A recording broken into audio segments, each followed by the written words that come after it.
The biggest Bachelor Nation news stories of the week. We're here to spill all of the Bachelor tea. What's up, guys? Welcome back to another shared news. We've got your Bachelor headlines of the week to dive into. But before we get into it, you guys know the drill. Be sure to give this video a big thumbs up and subscribe to our channel so you never miss out on any future videos. I'm your host, Zachary Reality, joined by the lovely Gianna Gravelse. Gianna, I know you're going through it, but I gotta ask, how are you doing on this lovely Friday? I mean, it's Friday. Is there really anything to complain about at the end of the day? The weekend is here and it's time to party and forget about everything that's happening in our lives. So let's do exactly that. Okay, perfect. Gotta do my little check-in, see how you are. The fans wanna know. But let's get into the Bachelor news stories of the week, starting off with Mike Fleiss teasing Rachel and Gabby in Paris. Now, he did post a few pictures to Twitter of the girls during their Bachelorette season. He shared a sneak peek of them while they're in the midst of filming, but first we see a picture of the two of them on night one with their gowns, as well as getting a snapshot of them in Paris, France, with a caption following along the lines where he says, "See, they're getting along just great." Gianna, which dress do you think you would wear on night one, Rachel or Gabby's? I would say probably Gabby's. Gabby has more my style. I love anything dark, but Rachel's is also absolutely stunning. Like I'd wear Gabby's night one in Rachel's night two. I mean, these two are such fashionistas. I always loved their fashion you know, um, all throughout their other season. And I'm just excited to see what else they're gonna wear and what else they're gonna serve to us because these are two stunning ladies and all these little teasers are just making me so excited. Yeah, I mean, I don't remember Mike Fleiss ever teasing so much about the season while they're still filming. He even posted who got the first impression rose, which I'm not going to say because that is a spoiler, but he put it on his Twitter. We don't know if that rose went to came from Rachel or Gabby, but this guy, we were able to point him out from the cast. I love Gabby's style. I think it's really just like on point always. So I'm excited to see hers.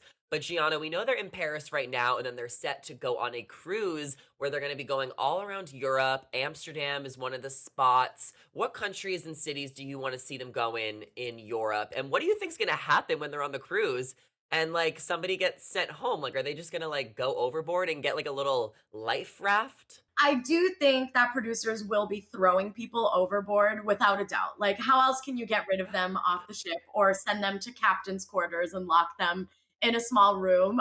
Um, that is hysterical. First of all, the fact that they're in Paris, Paris is one of my favorite cities ever, and it is the city of love. French is a romantic language, and it's just so easy to find love there. And I think that it'll be a great setting for certain dates and I just can't wait to see how they kind of maneuver that for both of the girls. Cause again, we're still wondering if it's like, will Gabby have one episode where we focus on her and her one on one dates and then a group date maybe? And then will Rachel have her own episode or will they be going on double dates at the same time? We still don't know how this is going to work out. But I'm excited for Paris. I want to see them go to maybe like Barcelona and see what they do there, drink some sangria by the beach. Um, Maybe go to Greece. I mean, Greece is also a beautiful place. Ooh. Santorini for a beautiful one-on-one date. That would just be exquisite. And a cruise. I mean, Zach, you've been watching The Bachelor longer than I have. Has there ever been a cruise type of situation? Like, how is this even going to work? I'm just like imagine it being like Sweet Life of Zach and Cody or like Sweet Life on deck, like on the cruise. Like I'm sure there'll be like a Mr. Mosby, which will go to Jesse Palmer. Gabby and Rachel could be like Zach and Cody. I think they need to like do the parts, like and have it as a date. Like they can all just be like actors or something. We need a London Tipton.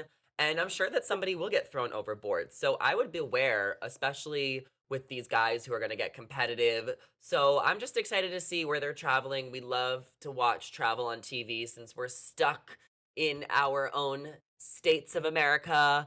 But let's continue on to our next story because Queen Victoria, you haven't heard that name in a minute. She is calling out producers. Now, Queen Victoria's contract is up. So she is ready to answer some questions and spill some tea, which is why she did a Q&A on Instagram after getting the villain edit on Matt James's season. She says that she hates producers and The Bachelor was the worst experience of her life. She says, "One of my favorite things is when people recognize me and purposely be rude to me because they think I'm an awful person. I'm almost as great as the online trolls." Which was clearly sarcasm. And in regards to the crown she pulled off Catalina's head, she said that that was not her idea. It was so fun being called the queen on set, and then after it just got negative connotations. What do we think of the queen, the goddess? Do we think it was fair, her edits? Because it seems like she really did not expect all of this to happen. I mean, are we really surprised at the end of the day that she is calling producers out? I mean,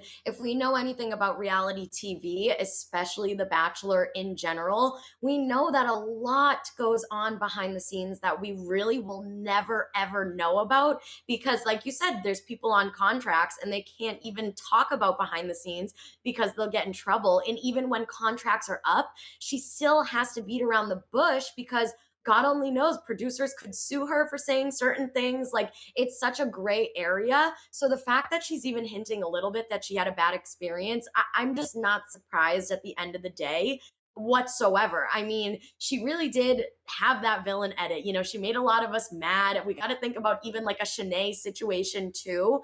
And although we're mad at them on screen, we really do have to take into consideration what exactly went on behind the scenes. I mean, I hope we get a Queen Victoria tell all book soon detailing certain stories and Ooh. details so that we really know why and what made her experience so horrible at the end of the day. Because again, we know that although these people may have been the villain, editing is so powerful to tell a certain story that didn't even happen at the end of the day. They can change words around, they can change situations around, they can put things out of a certain order to make it look like one thing happened. And maybe that's exactly what happened with her. And again, lots of the times producers are in contestants' ears, telling them in low key, directing them on what to do. So I think that's what happened with her. And I'm honestly excited to hear more of her side of the story. Yeah, and I think we'll be able to hear more pretty soon. I know she won't be able to dive too much into like what producers made her do because that kind of goes against the contract forever, but she will be able to share more of her experience, which is why she's doing these Q&A on Instagrams. And you bring up a good point with Shanae. You know, Shanae threw the trophy, Victoria ripped off a crown. Like there's no way that these are these girls' ideas. Like, you're gonna tell me Shanae decided to throw that trophy. Like, of course, producers are probably tempting the girls to do certain things in order to get, I don't know, extra time with the lead, maybe like Mhm. privileges. I mean, these producers are so manipulative and they know what they're doing. So it's interesting when contestants are finally able to share their truth. Do you think we'll see Victoria on Bachelor in Paradise this summer? Do you think she wants to give it another shot or do you think she's done? I think she's absolutely done. We already saw her there last summer, and that's all we The needed to see. And I goddess. think she's moving on to bigger and better as her newly found title as Goddess Victoria. So I don't think she'll The be entering the beach goddess. anytime. Yeah, I don't think so either. But you never know. You really never know. I know she wants to do reality TV again in the future. She did kind of enjoy that aspect of it, but maybe not with Hmm. the Bachelor franchise. So maybe we'll see her on Too Hot to Handle or Love Oh, Island. Who knows? But speaking of yeah. Bachelor in Paradise, it has officially been renewed for another season. Now, we got the MO, or I was able to get the tea for you guys last week when we did a video on this and I shared who got invited. But Bachelor in Paradise is finally confirming to their Instagram that they have been renewed and that it is coming back. They will be filming the season after Rachel and Gabby's season, and it will air after Rachel and Gabby's season. So we're most likely gonna get a September, October air date, and I wouldn't be surprised if they premiered it, Monday and Tuesday nights like they did last year. It also was hinted that Wells Adams could be the host. He commented the sunglass emojis on the Bachelor in Paradise Instagram. A lot of people are expecting him to be the host, but they're also expecting some guest hosts, maybe David Spade to come back. Maybe they'll do guest bartenders. what is something you definitely want to see in Paradise? Like, what kind of format do you want to see? What kind of changes do you want to see to the show? Because we kind of already know who we want there. Okay, so I've said this before, I'll say it again. I know Caitlin Bristow was a little salty that she didn't get chosen She to was. host The Bachelor and Bachelorette, especially for Gabby and Rachel's season because it's such like a female-led cast. So I would honestly like to see Caitlin on the beach, even as just a guest host or maybe co-hosting with Wells. I really do hope Wells is hosting. I loved the celebrity guest host element that they had last year, with Lil Jon and all of that. That was such a fun element. Maybe we'll see like I don't even know singers on the beach, like Ariana Grande can host or something. So if they continue to go down that route, I'm so down to continue to see that. In terms of changes, I don't know. Like, I love Paradise as it is. And I think I can speak on behalf of all of Bachelor Nation saying it is really the best thing that the franchise has ever done. So if they just keep on doing what they're doing, I think it's going to be great. And again, if Wells is the host, I think it's going to be even better than it already is. So I would just love to see it doing what it's doing. And I hope we get another high success rate of marriages as we did last season because that was like the best we've ever gotten out of Paradise. And let's just keep the ball rolling. I'm loving it. In engagements, no one's got married yet. That's the thing. That's nice. That's another thing. Everyone got engaged or like ended up together. Who do we think is going to get married first from last season that's still together? We have Joe and Serena. They just moved in together in New York City. We have Mari and Kenny who are engaged. I think they're planning a wedding in Puerto Rico. Chris and Elena are still living together. Becca and Thomas are together. They're touring the Live on Stage. Brendan and Piper are still together. They seem to be going strong. Abigail and Noah just moved in together in California. And then Marissa and Riley broke up. So, out of all of those couples, who do you think is going to be the first to get married? I'm going to go with Joe and Serena just because they are making moves. I mean, they just moved in together. Clearly, they are planning a future together. It's clear as day. So I'm going to say I can see Joe getting down on one knee very soon. He already got down on one knee. They're engaged. Well, you know what I'm trying to say. I'm getting engagements and Yeah. marriages confused. There's just lots of love in the air. Maybe he'll propose again though, because it's like he had the proposal on the show, right? A lot of the times couples could propose again in their own way if they ever had a dream proposal, them wanting it to do it somewhere very special. So I feel like they're just already planning their wedding. So them. I feel like Joe is just like he's such a bachelor poster child. I feel like him getting engaged in Paradise was like his lifelong dream. So I'm sure he's just not going to give Serena a second ring, but prove me wrong because Jordan Rogers did the same for JoJo. I think Mari and Kenny are going to get married soon because I know she really wants it. He's a lot older. He's in his 40s now. So I think Mari and Kenny are getting ready to go down the aisle pretty soon. They also moved in together in Chicago. Something I want to see on Bachelor in Paradise next season is I want to see more like group dates. I know they always do like a date card and then it's like a one-on-one. Like maybe like pick a guy and then have him bring like four girls on like the date and like kind of separate it a little bit. Make the dates more double dates, more interesting. Cause sometimes those one-on-one dates get boring or they're just like we're not able to just like see the couples last forever or whatever.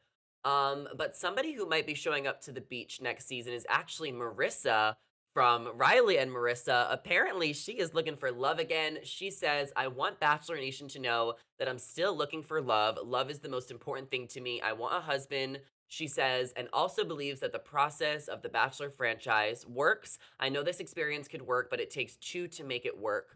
And this is what she shared to Bachelor Nation. Do you think she'll show up on the beach again? Do you want her on the beach again? Do you think Riley will show up on the beach again? And who do you ship her with if she does show up? Oh my, if Marissa and Riley both showed up on the beach again, Like I feel Kendall and like they would. Joe. Oh, yes, but I feel like these 2 would rekindle, if anything. I don't think it would be a Kendall and Joe thing where Joe would No. move on. I genuinely think that they'd see each other and be like, "This is where we first met, like, what why'd we even, like, call it quits in the first place?" And I think that they would rekindle their love. I don't know if it would be best for Marissa to show up on the beach yet again, just because she is the type of person I absolutely loved her. She was one of my favorites from last season. She's ready for marriage. Like she doesn't want to play these games anymore. Like she's ready to be a mom. She's ready to find her person. And a lot of the times, even though these people are going into it with an open mind, like ready to get engaged, I don't think that they're truly, really honestly ready. And I feel like that's what happened with Riley. So it's like, Marissa, you want love, you deserve love. Maybe take a step back from the franchise and find it in other places. Go on a dating app, go on real dates with people that aren't already in the limelight. And I think that's where she's going to find her true happiness. Because I do think Paradise is gonna try and bring back a couple more old school people who've been there before. They like to do that every Yes. season. But honestly, I don't want to see Marissa on the beach again. We still never got an explanation what happened with Marissa and Riley. They never shared the details of their breakup, and I'm not saying they ever needed to kind of give us all of the inside tea, but they never gave us like a real reasoning. So for that, I Yeah. don't want to see either of them on the beach, and I honestly won't support them in the future because I feel like they weren't honest with us. And I'm trying to say it's because like you're going to watch us, if you want us to watch you and support you get engaged and like invest in your relationship, then like you need to give us a little bit of insight in your breakup because you did get us invested. We watched you on TV. We were all so happy for them. They were everyone's number one couple, and then they just never gave us anything about the breakup. It was so nonchalant. So honestly, I'm still a little salty about that. Is that fair, Gianna, or am I being petty? I think you are being like a little petty, but your feelings are also valid at the same time, especially when it comes to a breakup. An engagement is one thing. It's so happy, it's amazing, and that's Yeah. something you want to share with the world. But to call off an engagement, that's something like horrible and personal and really, really sad. So I also think they're valid in the sense that they don't want to share it with everybody, especially Bachelor Nation, because we take things and we run with them. Clearly, we start Yeah. conceptualizing, theorizing, conspiracy theories, all of this type of stuff. Conspiracy. And I feel like Marissa and Riley just didn't want to deal with the headache of Bachelor Nation. So I understand why they didn't do it, but I agree with you. It is a little frustrating just because we're both so nosy and we feel like we deserve to know. But at the end of the day, it's their life and their decision. Yeah, I mean, just I wasn't asking for too much. Just like a little snippet, what went wrong, but neither of them want to share that. Let's move on to our fifth story because Jason Tartick has come out with a new book. It's called The Restart Roadmap. I actually have it right here.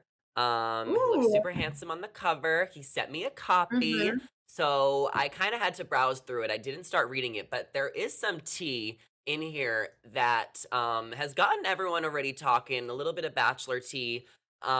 He's talking a little bit about how Colton became the bachelor. So Jason's new book, The Restart Roadmap, is about finding happiness and fulfillment in your career, and Jason has got all of the tips to do it. But it wouldn't be a book without some bachelor tea, as I mentioned. So while talking about the importance of negotiating, Jason reveals how Colton got to become the bachelor over him and Blake.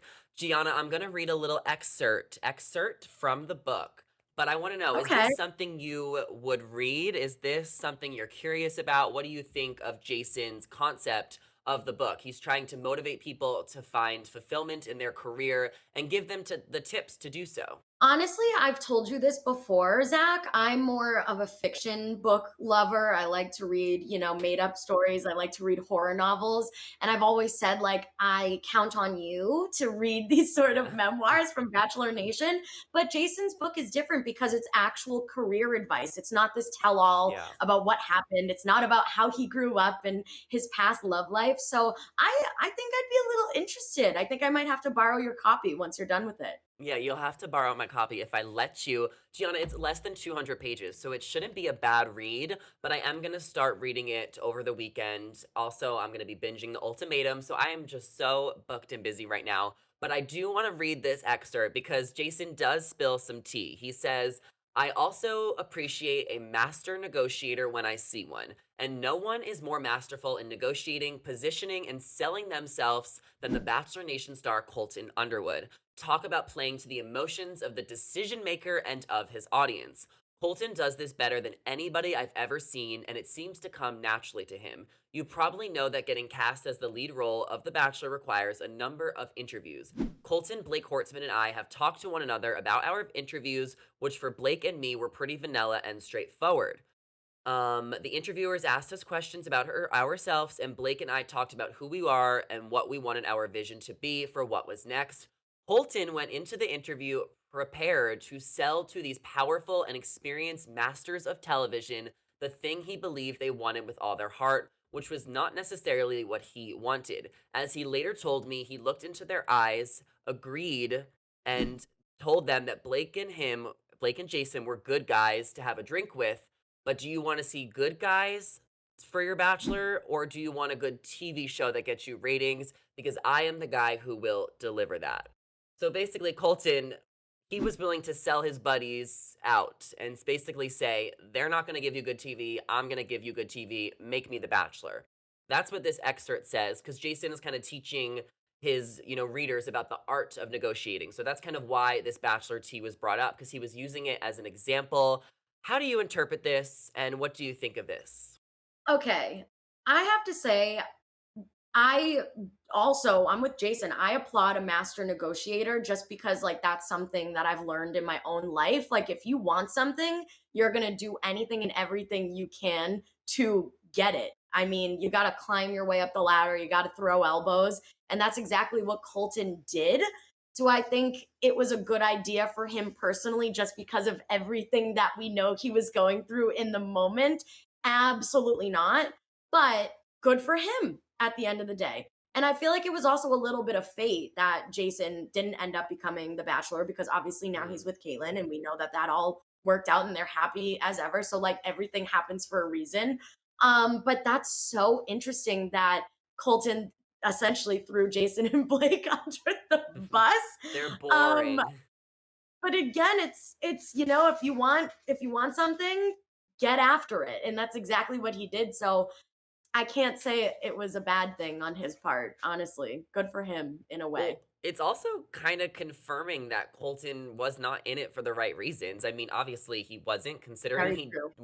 he wasn't into girls. He's gay. So of course he was like being manipulative in that aspect, but like he's really was just trying to be the bachelor to make good TV and get famous. And Jason even talks a little bit more about how Colton has been trying to get a Netflix show for years and even had Jason, do like an audition tape a couple different times. There was supposed to be a spin-off of Colton and Cassie on their own Netflix show or just Colton having his own thing. And now that he's out of the closet and he's gay, he's apparently trying to pitch a wedding special for him and Jordan. I mean, where does the line draw with Colton? Because it seems like he's lost all of his friends in Bachelor Nation. He even just unfollowed Caitlyn and Jason on Instagram, Oh, well, the unfollow had to be because of that statement in the book. I mean, why else right? would that have happened, you know? For Colton, looking at this from like a psychological standpoint, I feel like because of the fact that he was in the closet for so long, obviously that messes you up mentally and everything that he went through with his religion and stuff like that. And then being on the show and his time with Cassie, like every all encompassing, his way of filling his own void with like the wrong paths that he's gone down in life is through fame. Like he's Yeah. equating fame and fortune with like fulfillment in the potholes of his own life. So I think that's why he's so thirsty at the end of the day and like kind of a clout chaser. Like he's just looking for validation because that's something that Mm, he was missing in his entire life through his family, his friends, his relationships. Like he has not been validated. And now that he's comfortable and out of the closet, he's reaching for validation. And I think that's exactly why he's doing the things he's doing. And hopefully he finds his yeah. way. Yeah, and it's like I want to be able to like support our first gay bachelor, but Colton just makes it Yeah. so difficult sometimes. I mean, he really Mhm. does. So, I mean, hey, I'm gonna read Jason's book and I'll let you guys know more about what it's about. I'm sure there's more bachelor tea. I was starting to read a page. I'm like, nope, I gotta read this from the beginning. So I'll report back next week, Gianna. One more update we have for you guys today is the Hannah G and Dylan wedding in Italy updates. Now, I just thought that this was important to throw in there because we talked about it last week. They put up the YouTube video. They were looking at beautiful venues in Italy, and they ultimately came to the conclusion that it is going to be really expensive. And if they did the wedding in Italy, they would have to keep it really small, which wouldn't make sense because it's such a beautiful place in Italy. Like, you would want everyone there. So they haven't made a final decision yet, but it doesn't seem too promising that they're going to end up doing it in Italy. Gianna, what do you think they should do? I I honestly understand if they were to still have it in Italy, why it would be small because like smaller destination weddings are usually they usually have a small audience. I mean, my parents got married on like this remote island and there was only 15 of us and it Ooh, actually ended up being such an intimate beautiful ceremony. So if Italy is really where their hearts are desiring to for them to get married at, then sure, have at it and have just a handful of people, because imagine like the amount of people you'd have to like fly out, accommodations. Their people probably couldn't even Jet afford to lag. go watch them get married. Jet lag. It's a lot. So I say they should keep the destination to Italy, right? They should have a small, set of family and close friends. And then they should also stay a little bit longer to have their honeymoon in Italy as well, to kill two birds with one stone. And if not, then pick a significant place in the United States and I guess roll with it. But weddings are not cheap at all, no matter if they get married in Italy or here or wherever. So they're gonna just have to figure out their budget and make a decision. It seems like they have a bigger budget than most, but I would just recommend them do it in like Mexico or something so that they can bring more people because they are party people. They have a lot of friends. There's a lot of Bachelor Nation that would be invited. So I don't think they need to do it in Italy. It seems like it's too much. And the jet lag that Hannah mentioned in the vlog, it's going to be a lot. They can just kind of vacation and honeymoon after and maybe bring some family. But I mean, it's their wedding, so we'll see what they end up doing. But those are our biggest Bachelor Nation headlines of the week, keeping you guys up to date with all of the Bachelor Nation tea. So before you go, be sure to leave some comments, your opinions, and your hot takes in the comment section down below. Give this video a thumbs up, subscribe to our channel, ring the bell. You guys know the drill. So you can keep up with us over here at Shared News, giving you guys the Bachelor Nation news. As always, I'm your host, Zachary Reality, joined by Gianna Gravelse. Feel free to check out our socials. Our handles are on the screen right now. Come say hello. Thank you guys for watching, and we'll catch you in the next one. Bye.